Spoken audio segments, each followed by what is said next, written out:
So untuk video kali ni, saya nak kongsikan berkenaan dengan MT5. Lebih detail segala penggunaan button dia apa semua untuk yang newbie. Sebab sebelum video sebelum ni, kita dah faham berkenaan apa itu Go Trading. So sekarang kita nak bongkar lebih dalam berkenaan MT5. Let's check it out. So topik kita pada hari ni adalah berkenaan MT5. So kalau yang kita nak recap balik, video yang lepas saya dah kongsikan berkenaan trading ekosistem. So bila dalam trading ekosistem, kita akan nampak kita kena ada satu benda dipanggil platform. So platform ni ada banyak, cuma mainly kita guna MT5. Tapi orang lama akan ada juga yang guna MT4. So MT4 tu apa? Jom saya breakdown. So ni adalah MT4. MT4 ni di launch pada 2005. Official launch, tapi masuk kat Malaysia ni 2007 baru orang start guna MT4. So manakala MT5 pula di launch dalam 2010. Tapi dekat Malaysia ni MT5 orang start guna berleluasa waktu PKP. So apa beza MT4 dengan MT5 ni? Kat sini kita boleh nampak MT4 ni dia lebih manually close. Beza dengan MT5, MT5 ni hanya one click trading. Maksudnya bila manually close ni, kita kena close satu-satu kita punya position tu. Manakala kalau MT5 kita one click je, kita punya position yang banyak tu. Pada tengok kat TikTok kan, ada yang layer kata tangan. So bila yang entry banyak tu, akan kebanyakan guna MT5 sebab dia one click je. Satu klik boleh close semua. Beza pula dengan MT4. MT4 kena close satu-satu. Dia tak ada auto. Boleh nak buat close semua, ada caranya lah. Tapi MT4 ni lebih mesra untuk digunakan kepada newbie sebab kita takkan terlajak layer. Kita nak close pun close manual. Bila dah pro nanti, gunalah MT5. Tapi boleh je kita nak terus skip kepada MT5. Ni saya just nak kongsikan beza MT4 dengan MT5 sebab nanti takut ada yang tanya pula kan. So MT4 dia punya display dia lebih simple compare to MT5. MT5 ni dia lebih advance. Nanti saya akan tunjuk. Jadi kita akan tengok macam mana MT5. So apa yang membezakan diorang dua ni, kenapa wujudnya MT5 ni, sebab MT4 ni dia guna dia punya language dia MQL4. Tapi MT5 guna yang paling latest, MT5 guna MQL5. Bezanya, kadang-kadang kalau yang pernah dengar lah, ada yang guna EA, guna robot apa semua tolong trade tu kan, MT4 kebanyakan yang guna robot dalam MT4 tak boleh guna dalam MT5 sebab dia punya language dia tak sama. Language system ni MQL untuk yang MQL4 untuk MT4, tapi MT5 MQL5. Ni just pengetahuan umum je lah, tak perlu nak ambil berat sangat. Ni just pengetahuan umum, tapi kita akan lebih kepada dalam MT5. So MT5 ni korang kena faham, nak download dia macam mana, korang hanya buka je dekat App Store ataupun Google Play Store. Memang ada tulis je MetaTrader 5, dah keluar, memang akan keluar logo yang tadi tu. Mana logo tu? Ni. Dia akan keluar logo ni, MT5. So korang download je. Lepas korang download lagi, kita akan tengok dekat phone. Saya akan share recording daripada phone sebab boleh je nak buka dalam PC. Tapi kebanyakan trader dekat Malaysia ni tekan guna phone je. Tak semua ada laptop apa semua kan. Bukan tak semua ada, even ada pun mostly akan trade guna phone sebab dia lebih senang. Sekarang semua benda dalam phone, di hujung jari. So lepas korang dah download, jom kita tengok dalam chart. So bila korang download MT5, rupa korang buka lagi, dia akan jadi macam ni. Dia tak macam saya lah, dia akan jadi ada banyak. Contoh saya ambil je lah, dia akan jadi macam ni, ada banyak. Tapi kita nak trade hanya gold. So kita buat apa? Kita tekan button dekat atas ni. Korang akan nampak ada satu button pencil ni, kita tekan dan kita delete semua yang kita tak nak, dan delete. So nak tambah pula, kita hanya tekan tambah. So kita punya goal, nak trade gold dekat mana? Gold dekat bahagian metal. Korang boleh tekan bahagian metal ni, bahagian metals. Bila tekan bahagian metals, ada bawah tu ada tulis gold versus US dollar. Kita add chart ni. So bila kita dah add, kita kat sini pun korang boleh nampak lah, ada banyak lagi commodities yang lain. Contoh kat sini kita ada brand, kita ada oil. Kan sekarang tengah isu minyak kan, ada brand. Nak trade gold pun boleh, tak ada masalah, boleh tambah. Tapi sekarang kita nak fokus on gold. Nanti korang boleh belak-belak lah. Kat sini ada banyak stok yang korang boleh nak trade. Ada banyak lah, korang boleh belak-belak. Tapi kita nak fokus on gold. So bila korang dah susun chart bagi cantik, bila korang buka chart je kat sini, dia akan terus keluar chart gold. Senang kita nak trade, tak perlu nak tukar-tukar apa semua. So korang akan nampak kat bawah ni kan, kita dah melalui bahagian quotes. Sekarang kat chart, bila tekan chart, ni adalah rupa bentuk chart. Cantik kan graf dia. Ni adalah MT5. Yang ni, trade ni, bila kita dah melakukan position, dia akan keluar dekat sini, ada position dia. Apa yang kita entry? Kat sini kita ada history. History ni pula apa yang kita dah trade lah. Ni adalah history. Kat sini pula ada message apa-apa daripada MT4 lah, berkenaan nak update ke apa ke. So ni adalah dia punya basic nak faham guna MT5 ni. Dia punya bagi kemas. Saya nak tunjuk ni supaya kemas, supaya nanti korang tak serabut nak trade lagi. Kadang-kadang kita gian nak tekan, kalau rupanya kita trade dekat pair lain.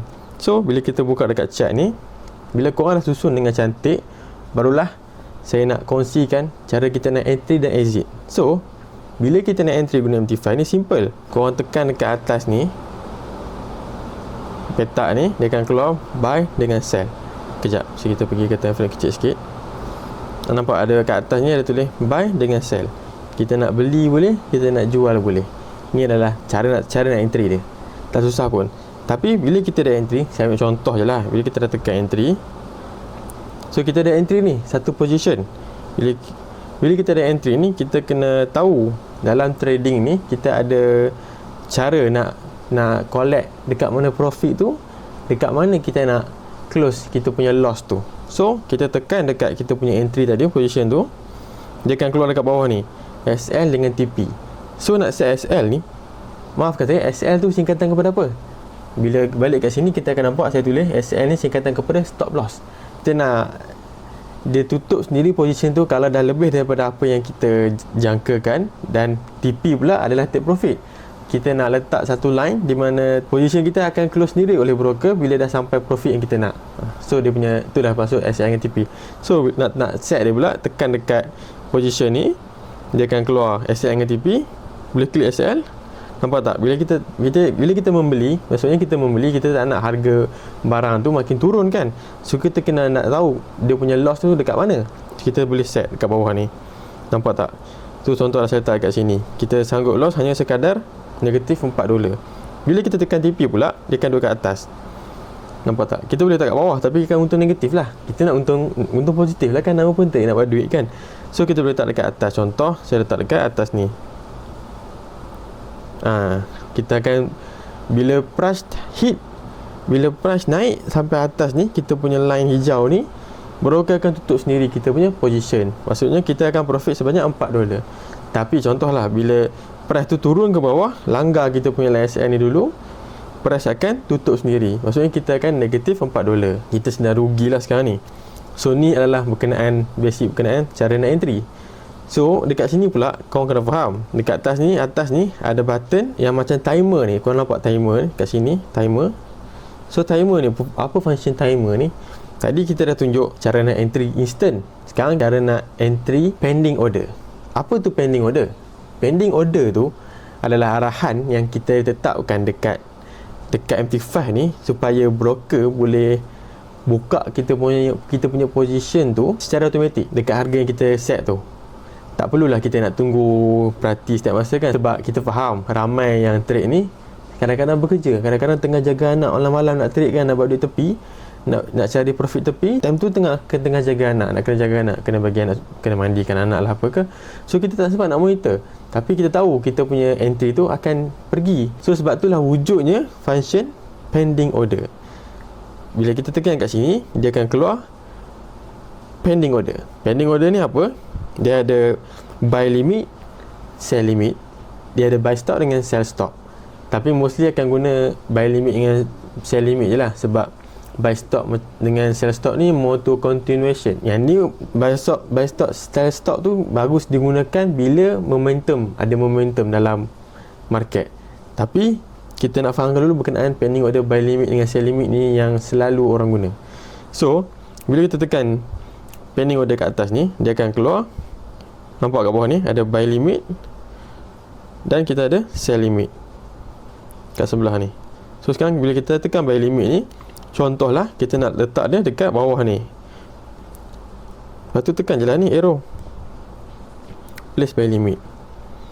Nampak tak? Dia dekat sini, bawah ni. So bila kita buat buy limit ni, maksudnya kita tak entry lagi. Tapi bila harga tu dia turun ke bawah, dia collect kita punya buy limit, automatic broker akan buka sendiri kita punya entry ni. Tak perlulah kita nak monitor. Inilah kelebihan pending order. Dia membantu bila kita dah buat analisis yang detail lah. Kalau yang korang main tekannya, memang tak profit jugalah cerita dia. So dekat buy limit ni juga kita boleh set SL dengan TP. Nak selamat kalau lah kita busy kan seharian nak trade juga, macam ni lah kita buat. Set buy limit, set SL, set TP. Kita tekan arrow, modify, done. So bila price turun bawah, open kita punya position ni, dia naik atas sampai TP. Kalau turun bawah, SL. Kita sama ada rugi tak pun kita punya profit. Macam ni lah dia punya singkatan dia berkenaan pending order. Ni untuk buy limit. Tapi untuk sell limit pun sama. Kita just, sekejap saya delete dulu kita tekan balik timer tu, tekan dekat bawah ni, pilih bahagian sell limit. Kita ambil dekat atas ni pula. Contohlah dekat sini. Contoh, kita letak sell limit, kita tekan arrow. So ni adalah kita punya sell limit dia. Bermaksud bila sekejap lagi price sentuh je, yang warna hijau ni, sentuh je kita punya line ni, automatic broker akan buka kita punya position. So dah kita nak tinggalkan, contohlah kita busy, kita set SL kat mana kita nak sanggup nak tahan loss kita punya entry ni, dan dekat mana kita punya target TP. Macam ni contoh.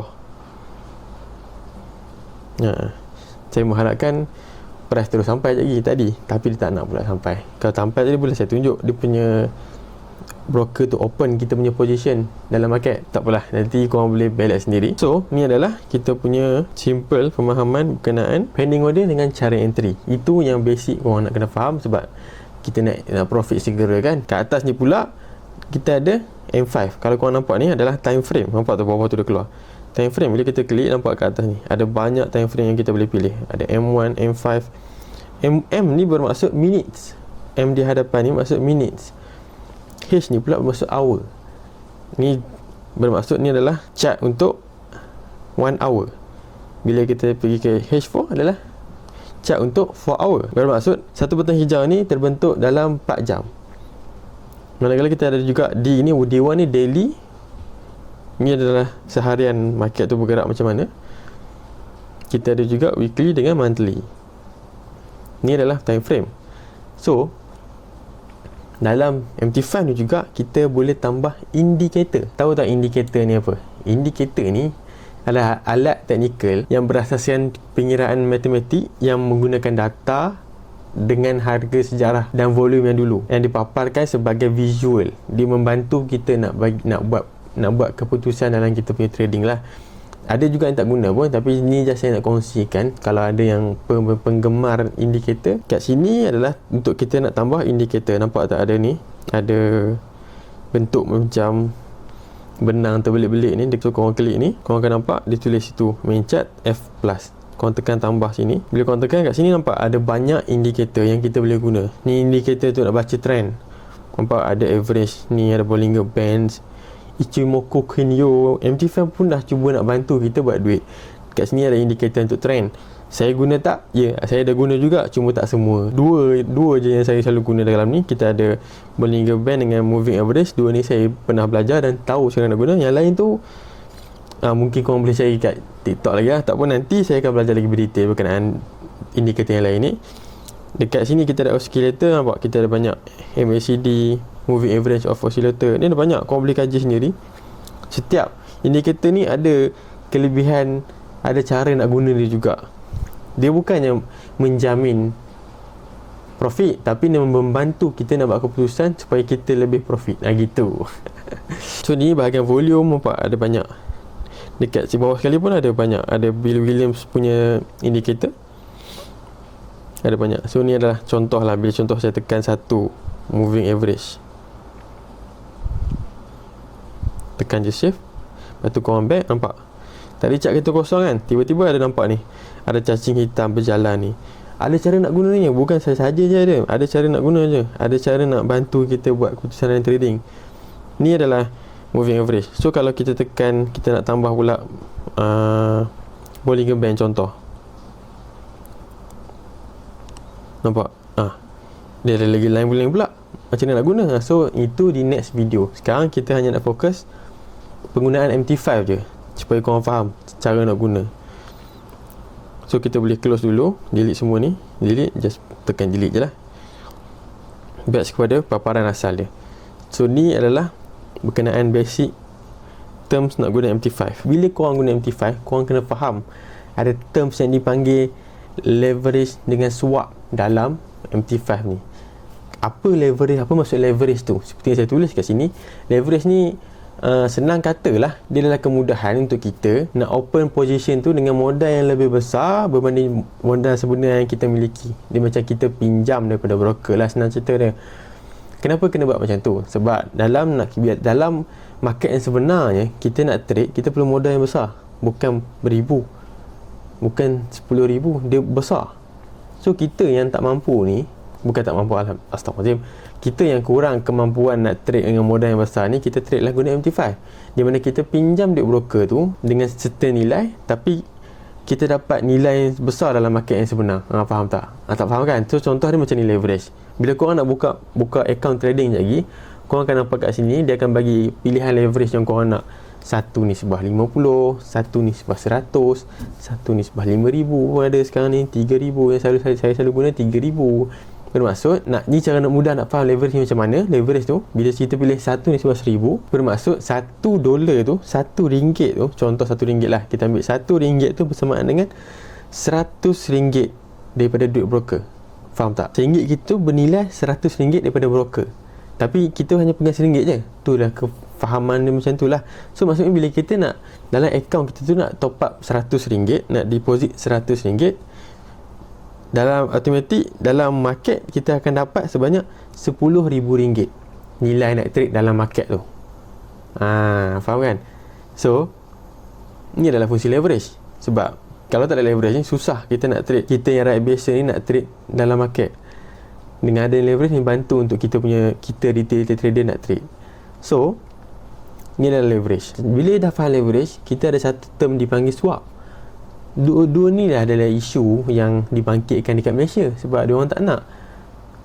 Contoh swap ni kenapa sangat-sangat tak digemari, sebab swap ni adalah satu charge yang dikenakan dalam akaun anda bila anda membiarkan, bila korang biarkan position korang tu semalaman. Maksudnya dah masuk candle yang baru, dah masuk hari yang baru. So dia akan kenakan charge swap. Sebab apa? Sebab kenapa wujudnya swap ni? Sebab setiap mata wang yang mempunyai kadar faedah yang berbeza ditetapkan oleh bank negara masing-masing. So apabila kita memegang satu mata wang dan pinjam mata wang lain, perbezaan kadar faedah ni dikira sebagai swap. Swap ni ada positif, ada negatif. Positifnya bila korang hold buy, kita takkan dikenakan charge negatif. Tapi bila kita hold sell, dia akan dikenakan charge negatif. So ni adalah swap positif dan negatif lah. So kita yang Muslim ni tak payah fikir banyak, kita just guna account yang bebas swap. Tak pun korang tak perlu nak hold semalaman position tu. Tapi kalau korang nak hold je, korang kena buka account yang bebas swap, yang Islamic punya account, yang patuhi syariah, untuk elakkan charge faedah semalaman ni, which is charge swap ni lah. So kita nak elak charge swap ni, senang cerita, kita just buka je account swap free. Banyak broker yang sediakan account swap free ni. So ada lagi satu term korang kena faham berkenaan dalam MT5 ni, kita ada term margin. Margin ni apa? So bila kita balik kepada kita punya MT5, nampaknya kat sini dia tulis free margin. Margin ni dia berkait rapat dengan leverage tadi. Bila kita guna leverage, kita tak membayar sepenuhnya nilai position tersebut. So broker akan minta kita letakkan sejumlah kecil daripada modal kita tu sebagai cagaran yang dipanggil margin. Ni margin dalam trading lah. Tapi kalau margin dekat luar tu, margin keuntungan tu lain. Ni margin dalam trading, dia just margin je, tak ambil pun duit kita. Dia just bagi satu pengiraan supaya kita nampak margin kita tu makin berkurang, ataupun makin margin kita tu tengah banyak untuk kita nak entry next position. Ni adalah serba sedikit berkenaan margin. So ni adalah berkenaan MT5 yang korang perlu faham. Tak pening sangat pun. Saya harap ni seringkas mungkin lah saya buat supaya korang senang nak faham. Yang trading tak susah, dia just senang je. Oh lupa saya nak kongsikan, bila kita dekat chart tadi, bila kita tekan chart ni, korang nampak ni chart kan, korang nampak ni market kan. So bila yang korang nampak hijau dengan merah ni, hijau dengan merah ni, yang sebatang ni dipanggil candlestick. So nak belajar berkenaan candlestick ni, kita see in the next video pula. Okay? So itulah video untuk hari ini. Kita dah belajar berkenaan MT5 dan serba sedikit berkenaan candlestick. Jangan lupa untuk buat ulang kaji ataupun ulang balik video ni sampai korang faham, sebab semua benda ni kita nak guna lama. Yang mana yang baru, jangan lupa subscribe, sebab next video kita akan belajar berkenaan SNR. I see you in the next video. Korang memang sempoi.